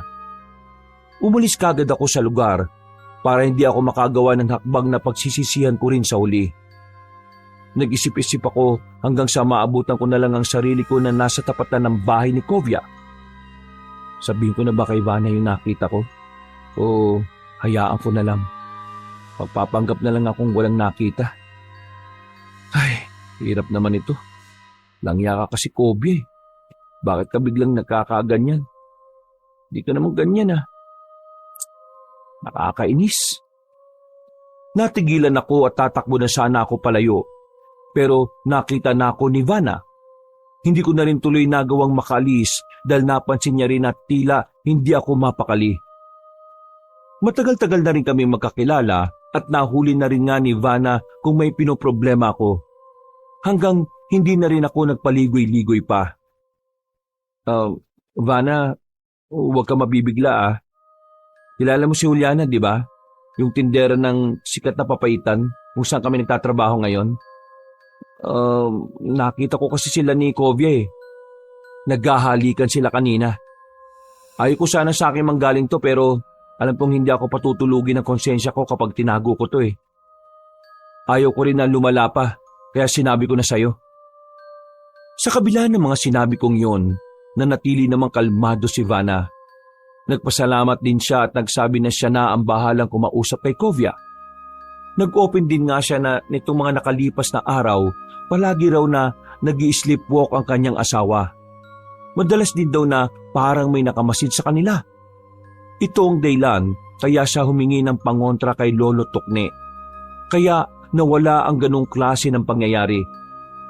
Pero sa kaso ng kaibigan ko, ang wari ni Vanna ay parang araw may kung anong nangyayari kay Kovia. Hindi yun ordinaryo kaya nabahala rin tuloy ako. Matapos namin mag-usap ng masinsinan, umuwi na ako kahit papaano'y nabawasan ang bigat ng dibdib ko. Pero nalulungkot pa rin ako at nagagalit. Habang nasa bahay, pagkatapos naming magapunan ay ito pa rin ang tumatakbo sa utak ko. Hanggang sa nakatulog na lang ako ng mahimbing. Eksakto 12:00 ng hating gabi, nagising ako dahil sa kaluskos mula sa kwarto nila nanay at tatay.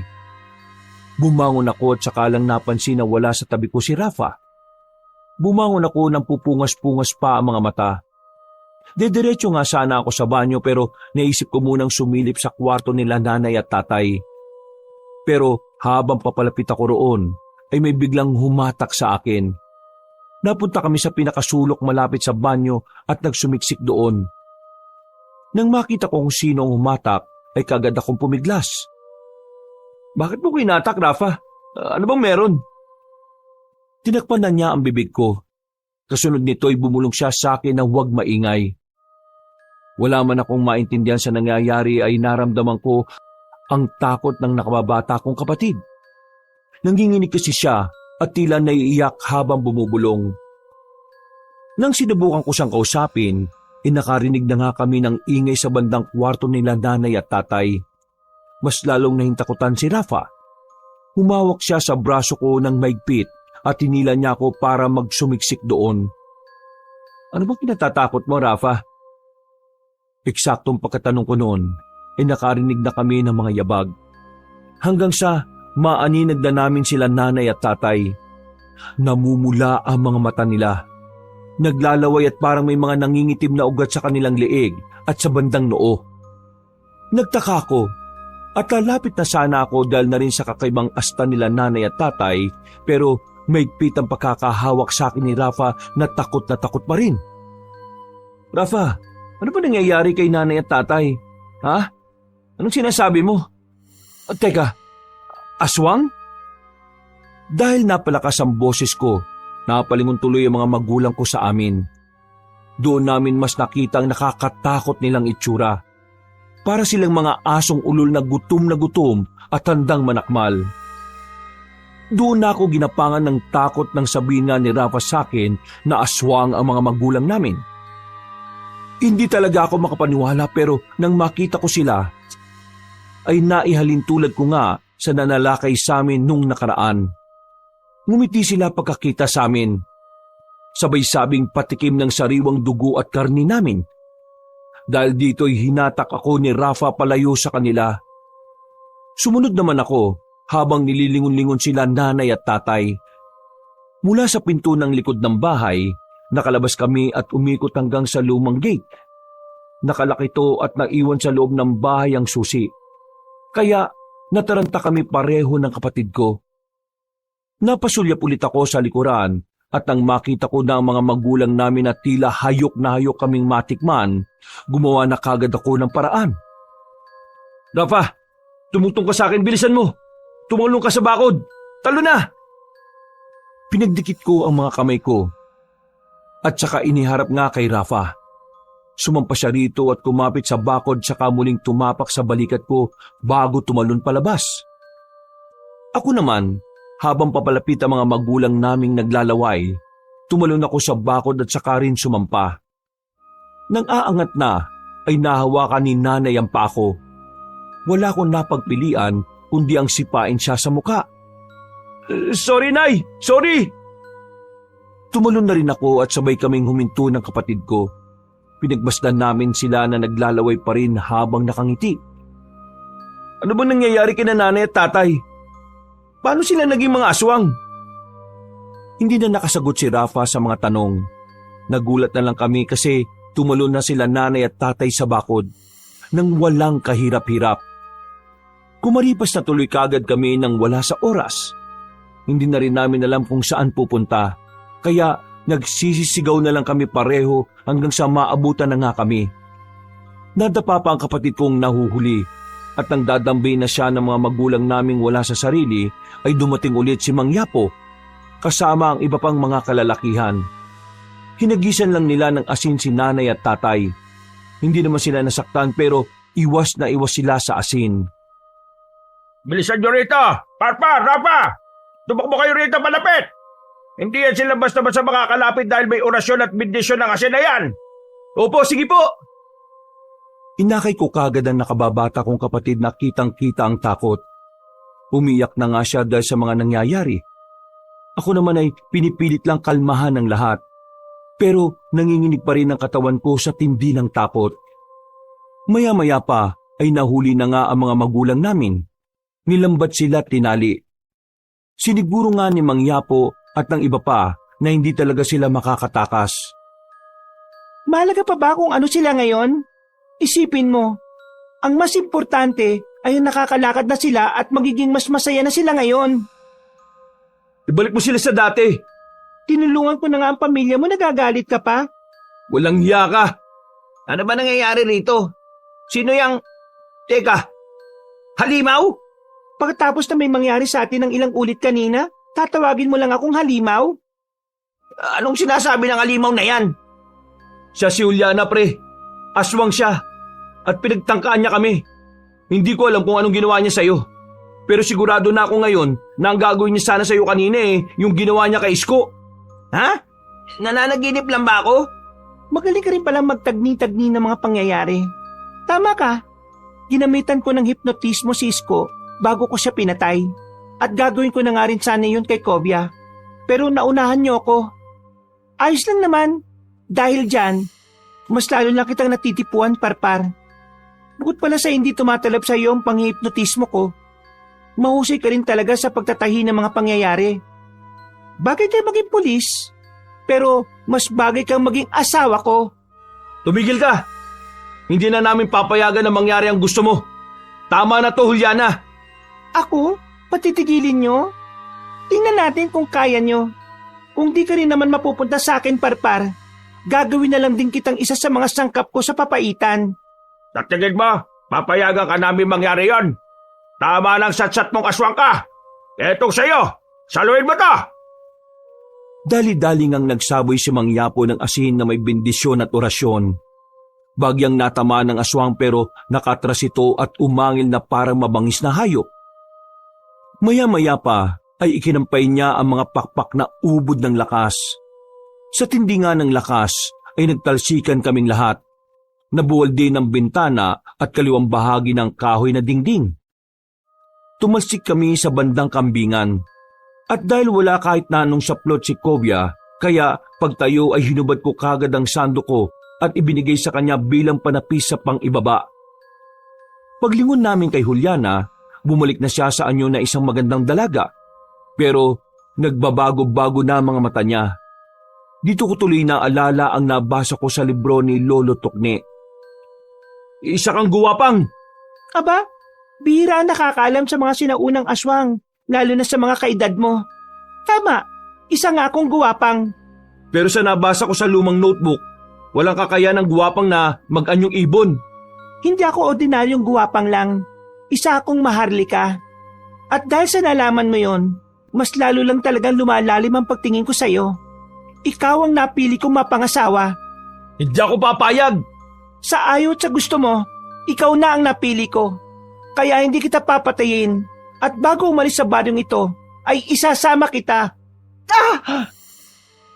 Nagulat kaming lahat nang may tumamang palaso sa kaliwang braso ni Juliana. Dahil dito ay dali-dali siyang nagpalit anyo bilang isang malaking ibon.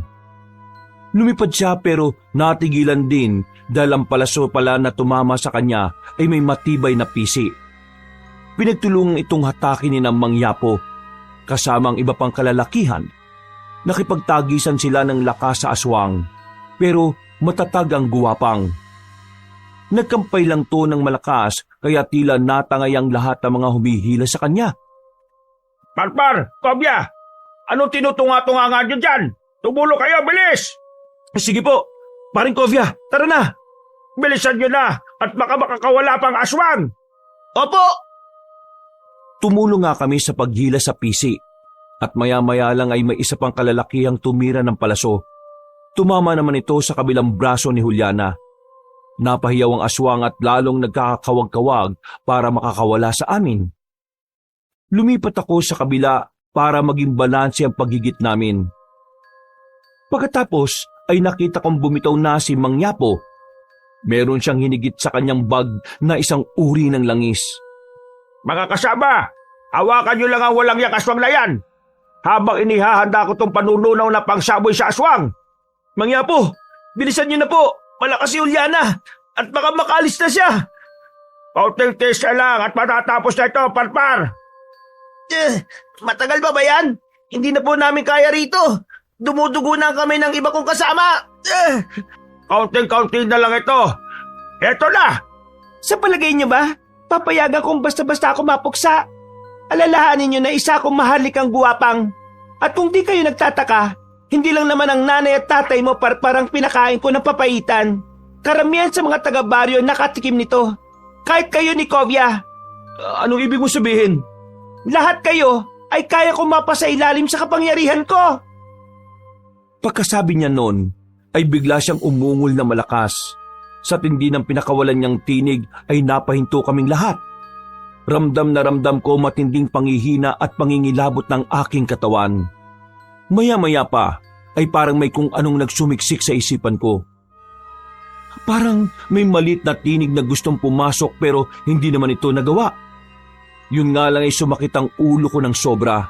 Kaya nakabitaw ako sa pisi at napahawak ako sa ulo. Napatingin ako kay Juliana na nakasteady na lang din habang patuloy ng pag-ungol na parang isang demonyong nagtatawag ng kamatayan. Paglingon ko sa likod, ang mga kasama ko ay nakabitaw na rin sa pisi. At pare-pareho silang nakahawak sa kanilang mga ulo. Para bang pare-pareho ring may nilalabanan. Anong nangyari? Kovya, bakit ka umawak sa ulo mo? Parang may bumubulong sa akin, pre. Parang may naguutos. Ha? Naguutos? Oo, may naguutos sa akin, pre. Naririnig ko ang boses ni Juliana. Juliana, anong ginagawa mo sa kanila? Anong sinasabi ni Kovya? Bakit hindi mo siya tanungin? Ha? Pare, tumakbo ka na. Anong ibig mo sabihin? Tumakbo na kayo ni Mang Yapo. Inuutusan niya kaming patayin ng lahat ng mga taga-baryo. Tawa na. Umalis ka sa isip ko. Takbo na, pare. Baka hindi ko na makontrol ang sarili ko. Pilit siya pumapasok sa utak ko. Sorry, pare. Sinapak ko sa sikmura at mukha si Kovya at nang mawalan siya ng malay ay kagad ko siyang binitbit. Lumingon ako kay Mang Yapo na nakatingin sa iba naming kasama. Katulad kasi na nangyari sa kaibigan ko, para na ring nababaliw ang iba pa. Dahil dito ay dali-dali akong lumapit sa matandang lalaking tanod. Nagsaboy naman siya ng natitirang asin na may bendisyon sa paligid.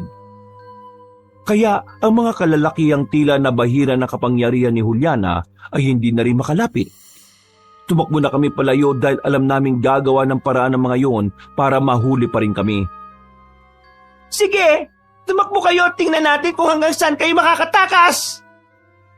Napunta na nga kami ni Mang Yapo sa malaking bato sa liblib na daan. Doon din kami pansamantalang nagpahinga dahil sa pagod. Kumuha ulit ang Ginoo ng supot pa ng asin na may bendisyon at orasyon, saka binigay sa akin ang iba. Saan na po tayo pupunta? Sigurado ko na katulad ng nangyari sa ibang mga kasama natin. Ang iba rito sa mga taga-baryo parang nasa ilalim ng kapangyarihan ni Juliana. Matindi ang kapangyarihan ng aswang na guwapang na yon. Ginamit niya ang pagiging tindera ng papaitan para ianggaw ang mga taga-baryo. Niyanggaw? Ibig sabihin po, ginawa niya ring kapareho niyang aswang? Kung ganun po hindi nagagaling ang mga tao rito. Hindi rin ako sigurado. Saka na natin isipin yan. Kailangan mo nang iwan ang kaibigan mo rito dahil kapag nagising siya, siguradong kahit makapagtago tayo ituturo niya tayo kay Juliana. Posible po ba yon? Base sa obserbasyon ko sa kapangyarihan niya, nakikipagkonekta siya sa isip ng mga naianggaw niya. Kaya posibleng-posible yon. Pero hindi ko po siya iiwan dito. Pasensya na po dahil ayaw ko nang maulit yung nangyari kay Isko. Dito po mismo nangyari yung sa lugar na to Kung di na kita mapipigil, sige, umalis na tayo dito at humanap ng ligtas na lugar. Bumalik po muna tayo sa barangay hall. Nagkasundo nga kaming pumunta roon para na rin mabalikan ko si Rafa. Pero ganun na lang ang gulat namin dahil nakakawala na mga magulang ko. May ilang patay na rin doon kaya nasiguro naming delikado na. Nakahinga naman ako ng maluwag kahit papaano dahil narinig ko mismo sa bibig ng mga magulang ko na nakakawala si Rafa at tumakbo palayo. Kailangan po natin makita ang kapatid ko. Hindi natin alam kung nasaan siya. Magtago na muna tayo, pakiusap. Dahil kung hindi natin gagawin yon, pareho tayo mamamatay. Napatango na lang ako, Kabanong. Pagkatapos ay tumakbo na kami palayo bago pa kami makita ng mga nayanggaw. Mabuti na nga lang, kahit papaano ay may kaalaman si Mang Yapo. Nagpahid kami ng katas ng kung anong halaman. Ang sabi niya ay makakatulong yon para hindi maamoy ang dugo at karne namin. Nagpatuloy kami sa pagtatago hanggang sa marating namin ang bahay ni Kovya. Kumatok kagad kami at pinagbuksan naman kagad ni Vanna.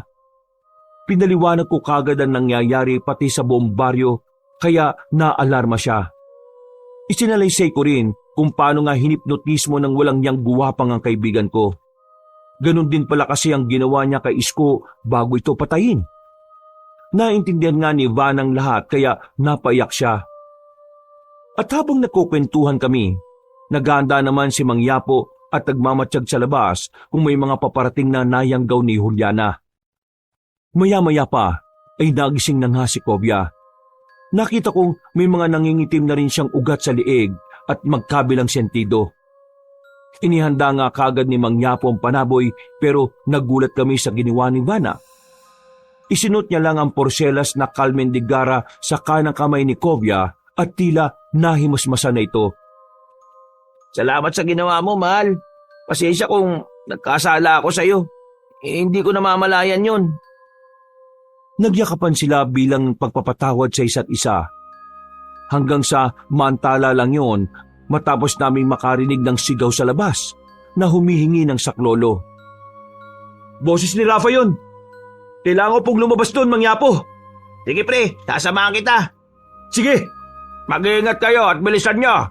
Wala po pwedeng makakita na nandito tayo. Kung hindi, katapusan na talaga natin. Pagtango namin ni Kobya, lumabas na kagad kami ng bahay. Nakita ko nga sa hindi kalayuan si Rafa na tumatakbo. Tinakbo ko siya hanggang makalapit. Nang makita niya ako, huminto siya. Humihingal siyang yumakap sa akin habang umiiyak, kaya inalo-alo ko siya. Pinipigilan ko lang ding umiyak dahil ayaw kong mapanghinaan lalo siya ng loob. Nandito na ako, Rafa. Ayos lang lahat. Huwag ka na matakot. Tahan na dahil ligtas ka na. Pre, bumalik na tayo sa bahay bago pa tayo makita ng humahabol sa kanya. Oo pre, salamat sa pag-aalala. Nagmadali na kaming bumalik at pagdating sa loob ng bahay ay ikinandado kagad ni Mang Yapo ang pinto. Napansin kong may mga asin na sa bawat bintana at pinto, kaya medyo nakampante ako. Ano na pong gagawin natin, Mang Yapo? Mag-stay na lang po ba tayo rito hanggang mag-umaga? Ayaw ko magsabihin pero gano'n na nga. Kahit delikado sa umaga, yun lang ang alam kong paraan para makalis tayo ng ligtas sa lugar na ito. Kaya kahit anong mangyari hindi nila dapat tayo matuntun dito. Yun na nga po.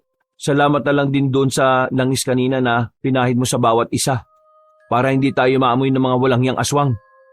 Kaya nga, pero hanggang 5 oras lang ang bisa ng langis. Alas 7 ng umaga, hahalimuyak na ang dugot karne natin sa mga nayanggaw. Kaya pagsikat ng araw umalis na tayo tumanap ng ligtas na lugar. May paraan pa po ba? Para mailigtas din yung mga taong niyanggaw ng hayop na Juliana na yon? Hindi ako sigurado dahil hindi naman talaga ako albularyo. Pero ang alam ko, may mga klase ng pagkayanggaw. Kung sa paraan lang naman ng salamangka sa pagkain, may posibilidad na mabali ang sumpa sa isang tao. At yung isa, hindi rin ako sigurado rito. Pero sa pagkakaintindi ko noon kapag napatay mismo ang nangyanggaw, mababali ang sumpa sa nabiktima. Kailangan pala nating patayin ang hayop na yun. Pero paano? Sa dami ng nayanggaw ni Juliana rito, siguradong bago pa tayo makalapit sa kanya patay na rin tayo. Maliban na lang kung siya mismo ang lalapit sa atin. Natigilan na kami sa pag-uusap dahil biglang humalakhak ng malakas si Rafa. Nung una'y nagtataka pa kami pero nang mapansin ko ang maliliit na itim-itim na ugat sa sintido at leeg niya, doon ko naunawaan ang lahat. Hindi rin talaga namin napansin na pati pala ang bunso kong kapatid ay nayanggaw na. Lumapit kagad sa kanya si Kobya para takpan ng kanyang bibig. Niyapos din siya ng mahigpit para hindi makapalag, pero huli na pala kami. Nakarinig na kami ng makakasunod na alulong at ungol ng mga nayanggaw sa labas ng bahay. Pagsilip ko sa butas ng bintana, dito ko nga nakita mga taga-baryo sa pangungunan ni Juliana. Nasaan yun na siyang ibon pero ang mukha niya ay nanatiling tao. Pagkatapos niyang humalakhak at umungol ng pagkalakas-lakas, ay saka siya nagwika sa amin. Gusto mo bang malaman, Parpar, kung kaninong ideya mga ito? Alam mo ba na sinabi ng nanay at tatay mo na iyang gawin ko si Rafa at siya ang gawin kong pain para mahanap kayo kagad?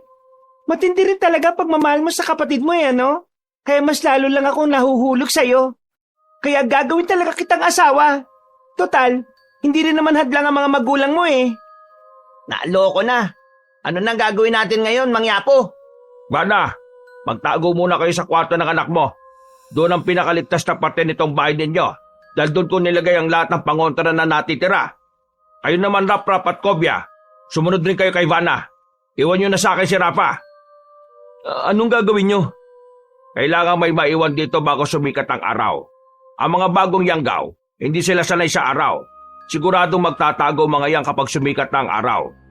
Gagawin ko ang lahat ng makakaya ko para hindi sila makapasok sa kwarto hanggang mag-umaga. Pero marami po sila. Hindi nyo po sila kakayanin, Mang Yapo. Mamamatay kayo. Matanda na naman ako eh. Sige na! Huwag na tayo magtalo dahil pare-pareho tayo mamamatay dito kapag hindi nyo sinunod yung sinabi ko. Napabuntong hininga na lamang kami ni Kobya habang tinatali ng mahigpit si Rafa. Sinuntok ko rin sa sikmurang kapatid ko hanggang sa mawalan siya ng malay. Pagkalaon ay nirequest ko na dalhin na rin siya at itago sa silid kasama namin. Wala namang umalma kaya pumasok na kami sa kwarto at naiwan na si Mang Yapo sa sala. Nagpatuloy na naman sa pagsasalita si Juliana hanggang sa marinig na namin ang nakakakilabot na hiyawan ng mga nayanggaw sa labas. Makinig kayo mga alagad ko. Patayin niyo ang lahat ng nasa loob ng bahay na yan. Maliban sa pinakamamahal kong si Parpar. Siguraduhin niyong hindi siya masasaktan dahil bibigyan niya pa ako ng maraming anak na magiging mga bagong henerasyon ng maharlikang guwapang. Nakita ko ang takot sa mukha ni Kobya at Vanna, kaya hinawakan ko sila pareho sa kamay at niyakap pagkatapos. Hindi ako nagpakita ng takot kahit ang totoo ay nanginginig na ang kalamnan ko sa tindi ng pagkasindak. Magiging ayos din ang lahat, katulad ng sinabi ni Mang Yapo. Makakatakas tayo sa baryo at makakahingi ng tulong. Kung nandito lang sana si Lolo Tokne mo, hindi mangyayari sa atin to, mahal. Natigilan na kami dahil nagsimula na ang kalabugan sa labas. Katakataka lang din dahil ang silid namin ay parang wala talagang nagtatangkang pumasok. Katulad ng sinabi ni Mang Yapo, marami siyang nilagay na pangontra para masiguro talaga na hindi kami mapapasok ng mga nayanggaw ni Juliana. Lumakas ang ingay at dinig na dinig namin na matinding pagsigaw ni Mang Yapo. Alam naming lumalaban siya na matindi sa mga aswang sa labas. Ibinibigay niya ang lahat ng makakaya niya pero sa bandang huli ay narinig namin ang sigaw niya ng pagmamakaawa na parang hirap na hirap. Maya-maya pa may tila malakas na pagsabog kaming narinig. Nagyiyawan ng mga aswang at tila nagpulasan. Narinig ko na rin bigla na parang nagmamakaawa si Juliana. Tatayo pa lang ako nang sabihin ni Vanna na narinig niya ang boses ni Lolo Tokne. Nakumpirma din namin yon dahil nakarinig kami ng malakas na mura. Mahilig kasing magmura ang matandang lalaki. At nang malaman namin to, ay nabuhayan kami. Unang lumabas ng silid si Kobya. Sumunod na ako at nakita nga kagad namin si Lolo Tokne. Nakaalalay siya kay Mang Yapo. Sabi ko naman sa inyo na huwag kayong lalabas eh. Ano po nangyayari? Tingnan nyo yung mga guwapang. Pagtingin namin sa sirang bintana, nakita ko nga si Juliana. Butay-putay ang kanyang mga pakpak at puno na siya ng sugat sa katawan. Gumagapang siya sa lupa palayo sa amin. Nawala na rin ang iba pang nayanggaw na parang nagpulasa na. Ano pong ginawa nyo? Si Tokne, katulad pa rin ng dati. Wala pa rin kupas. Mahusay pa rin at parang hindi tumatanda. Ngumiti lang ang matandang lalaking albularyo at dahan-dahang lumapit sa nangihinang aswang. Ang itim nitong dugo ay kumalat na sa lupa. Umalingasong ang pamilyar na amoy na yon kaya napasinghap ako. Lumapit ako at sumunod kay Lolo Tokne hanggang sa mapatingin sa akin si Juliana. Pakiusap, Parpar. Gusto ko lang naman magtinda ng papaitan eh. Tindera ka nga pala ng papaitan, no? Pero niyanggaw mo mga magulang at kapatid ko, pati ang mga taga-baryo. Walang kapatawaran yon, Juliana. Dahil niyanggaw mo silang lahat. Pakiusap. Huwag niyo akong patayin. Hindi na ako uulit. Magpapakalayo-layo na ako. Huwag niyo lang akong patayin. Hindi naman talaga ako pumapatay ng tao eh. Pero hindi ka nga pala tao. At dahil hindi naman ako pumapatay ng katulad mo, si Lolo Tokne na ang bahala sa'yo. Nang napatingin siya sa matandang lalaki, inanlaki ang mga mata niya. Pinilit niyang makalayo pero huli na. Inabot na kasi ni Mang Yapo ang kakaibang langis at walang kaabog-abog na binuo sa mukha ng aswang. Pinagmasdan ko lang sila. Bago pa makasigaw si Juliana, ay nalusaw na ang kanyang mukha. Sunod ang katawan at ang kabuuan. Pagkatapos nito, ay nawala na nga ng bisa ang pakayanggaw ng mga taga-baryo. Pagkatapos ng nangyaring yon, walang maalala ang lahat. Maliban sa amin. Nag-uusap-usap na lang kami na wag nang sabihin ang nangyari hanggang sa ngayon. Hindi na rin naman nagtanong ang mga taga-baryo, lalo na kay Juliana, na parabang hindi na rin naman nila naaalala. Makalipas pa ang mga araw, gabi, linggo at buwan. Naka-move on na ang lahat at nagpatuloy sa kani-kanilang buhay. Ako naman po ay nagpasya na muna magtrabaho sa bayan upang mas mabigyan ng maayos na buhay ang pamilya ko. Makalipas ang 1 taon, may mga misyonaryo na tumulong kay nanay at tatay na magpagamot, kaya nakabalik po sila sa paglalakad. Kami naman ni Rafa ay naglingkod sa simbahan bilang pasasalamat sa Panginoon. Kabanong, ito po ang aking kwento at maraming salamat sa mga kaabangers sa pakikinig at sa lahat ng ating mga kayanggaw. Mag-iingat po tayo at God bless sa lahat. Mga kabangers, mga kayanggaw, si Kabanong po. Maraming salamat po sa patuloy niyo po na pagsuporta sa ating mga kwento. Salamat po sa pagsubaybay sa video natin ngayong araw na to. At kung nagustuhan niyo po yung kwento natin, sana po huwag niyo kalimutang pindutin ang subscribe button kung hindi pa kayo nakakapag-subscribe. At pindutin niyo na rin po yung notification bell para lagi po kayo nanonotify pag may mga bago tayong mga video. Mag-iwan na rin kayo ng comment at saka pindutin na rin ang like button. Kung medyo nabitin po kayo sa kwento natin ngayong araw, inaanyayahan ko po kayo na bisitahin nyo yung iba pa natin mga channel. Yung Pamela Clamil. Magaganda rin po yung mga kwento natin doon. Nagnanarit ako doon bilang si Lolo Pael at minsan bilang si Kabanong. Magaganda rin po yung mga kwento natin doon. Kaya sana po ay huwag nyo rin pong kalimutang mag-subscribe at syempre mag-comment at mag-like. At ngayon, kung medyo gusto nyo pa ng mas magandang kwento, iniimbitahan ko kayong mag-subscribe rin at maging isa kayo sa unang 100,000 subscriber ng bagong-bago nating channel. Na ang pangalan ng channel ay Kabanong version 2.0, kung saan meron na itong moving images kaya may mapapanood na kayo. At syempre, meron din po itong narration na meron na rin pong music and effects.